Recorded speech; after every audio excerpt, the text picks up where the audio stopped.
If you want a happy, fulfilling, and enjoyable life, you have to pick the path that makes your heart sing. This may sound simple, but if you're anything like I used to be, your mind is such a chatterbox about what looks good or opens the most doors or looks good on paper that your mind drowns out the voice of your heart. You make choices based on what sounds reasonable instead of what you are passionate about. When you do this, you'll find out one day you wake up and realize, despite having a life that looks pretty successful, you are feeling rather numb inside. Is this you? Well, here are 8 signs you are not following your heart and need to start again. You have others make important decisions for you. If you don't know or don't like what your heart is telling you, you designate someone else to make important decisions for you. This way, you don't need to deal with your heart at all. You can always blame the other person if things go wrong. The only problem here is that you are no longer the master engineer of your life. In the end, it is far more fulfilling to make all of your own choices, right or wrong, and take whatever consequences come your way. That is what it means to be alive. You are succeeding but feel nothing. You have worked for months to get that project, engagement, or club membership, or whatever, but now that you have it, you don't feel the wave of joy that you have predicted. You are on the next project. This likely means one of the two things. Either your heart wasn't in the project or your inner doaholic took over. Regardless, take a minute to savor a project when you complete it. Ask yourself, does this make me happy, and why? Give your heart a chance to share its opinion and be okay with the answer if it's, I am just not that excited about it. You think in terms of pros and cons lists. The mind loves to make lists.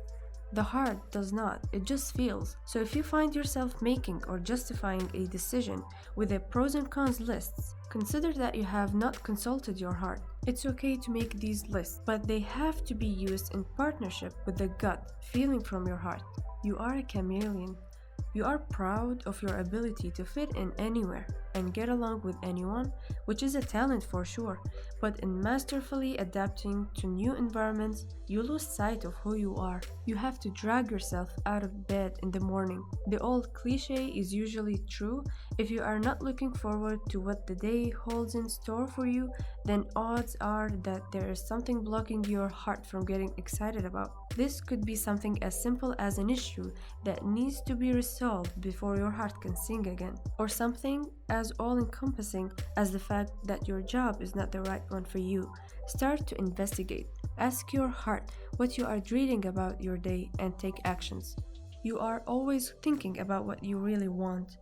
You are working at a bank but wish you were advising in Washington. You need to figure it out if these thoughts are grass is always greener mentally, or if these thoughts are really your heart trying to tell you that you need to make different choices. You can do this by taking 3 actions per week that investigate what you really want. Pay attention to your heart. If the more you learn, the more you want the new path, then your heart is likely telling you to make a change. You're afraid to stand out. You know what your heart is telling you to do. Tell your boss that you have a great idea for the project, but you are afraid of being wrong, looking bad, or being rejected. So you zip up and don't say anything. This may be a safe approach to life, but it sure won't win you any awards for happiness. Consider that in order to follow your heart, you are going to have to stand out. You are not using your natural passions.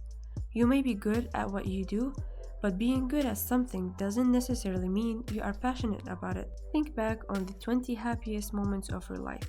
What do they have in common?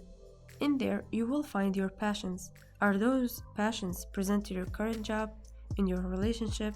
The first step to finding your heart is to admit that you are not listening to it in a certain aspect of your life. Then you can get curious and start to give your heart the airtime that it needs. Which sign describes you the most on this list? And if you think this may help a friend or someone in the family, make sure you share it with them.